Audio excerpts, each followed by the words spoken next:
Welcome to the next part of the Vikram Challenge 60. So in this particular part, we'll be seeing the Shape Cloning Toolkit. So what happens here is, when you're trying to, instantiate the graphical objects from scratch, it is wasting the CPU cycles on, complex math rendering every single time. So we'll be building a duplication engine using the prototype design pattern. So we already have the pattern ready. We'll be just building the engine that duplicates it every single time and creates a new pattern.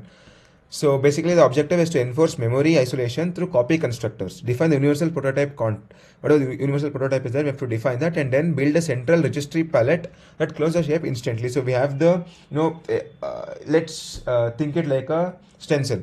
So you have multiple stencils, and then when you want a shape, you just take the stencil and then you just draw the shape instead of creating the stencil from scratch. So we have the stencils created, or we have the palettes created. We'll be just using them to create new shapes every single time instead of loading every single time to the memory. So yeah, let's begin. First, we have the class, which is style configuration. Here we have private fill color and then border color, then followed by a list of effects. So in this style color, again we have a constructor which has three parameters: fill color, border color, and then effects again. So it maps all three, and then again then we have the parameter target.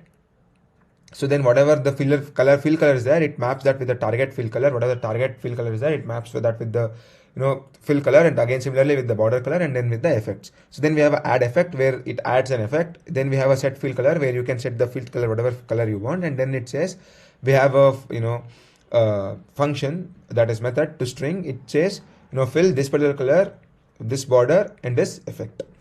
So then we have the abstract class shape. So in this abstract class we have two private IDs. One is string, one is private objects. One is string and one is style. So again, this shape, we have the constructor where it maps the ID and style. Then we have the this time this is a protected shape again with the target. So this target can be only inherited by the child class.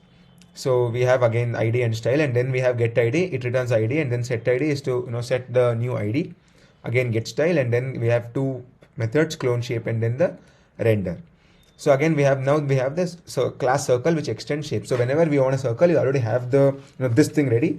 Whatever this particular part of the circle is there, you have this ready. So whenever you want circle, it just you can just create a circle. So here again we have this ID, style, and then the radius. So we have mapping all three, and then we have the this time the private circle. So we're mapping the radius with the original radius given, and then it says we print saying instant deep copy duplication of circle executed. So this is the deep copy duplication.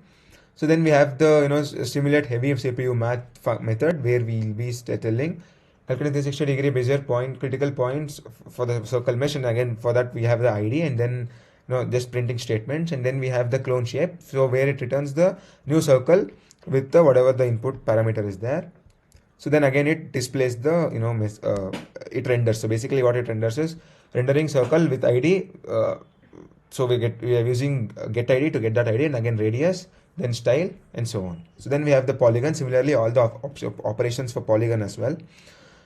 So yeah, this is basically the deep copy of the polygon, whatever it is there. It is a bypass CPU math. It is not being used. CPU math is not being used in this particular part because it says bypass CPU maths.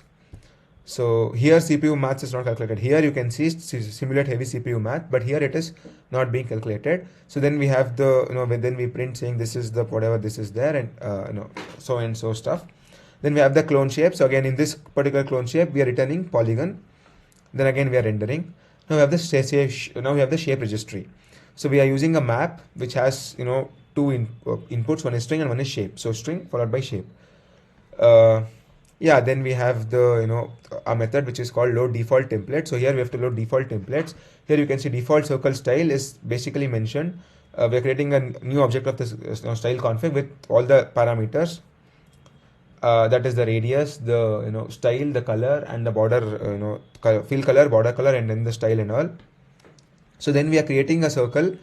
For first we had the new config, and now we have the new circle. So here we have the radius and all mentioned. Then we are creating a new circle. Similarly we have for polygon as well, and then we print palette ready. The future shapes will be cloned instantly. So then we have the get shape function. So in this we have the template already which is mentioned, and then if the template is null, it throws an argument saying template is not found in the palette. If it is either circle, if it is not circle, and not polygon. So then we have the main class CodeChef. In this we have the main function where we have the new registry, and we are using the load default template. Then we have the user drag circle from the toolbar onto the canvas. So from the toolbar, user is dragging the circle. Then it automatically takes get shape as circle, and then it sets the ID as canvas circle 1, and then it renders. So again user drops one more circle, so this time it becomes canvas circle 2, and then here you have for the circle you have the effects, which is the fill color is mentioned, and then the effect is also mentioned. Then again it renders the circle 2. Similarly, then for verification, we have the original clones and then the template. So here the first clone circle, whatever the circle 1 is there, and then the second closed, this thing is also printed.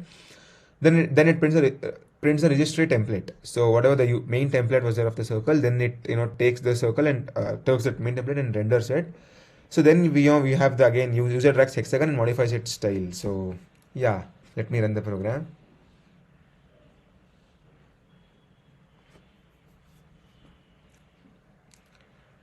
So you can see the output. First, this is done by the CPU. Whatever the initial making of the templates is there. Then when the user drags circle, now this time CPU is bypass CPU math. So this time CPU is not being used. Again here also CPU is not being used both the times. So this is by default, whatever this is by default, and this is whatever the user has given. So then we have you can see the original, and then we are comparing between the original clones and the templates. Then if the hexagon, again it bypass CPU math because it is already using the CPU to create the template here. So let me submit the program. So test cases have passed, and that's it for this video. I'll see you in the next video. Thank you.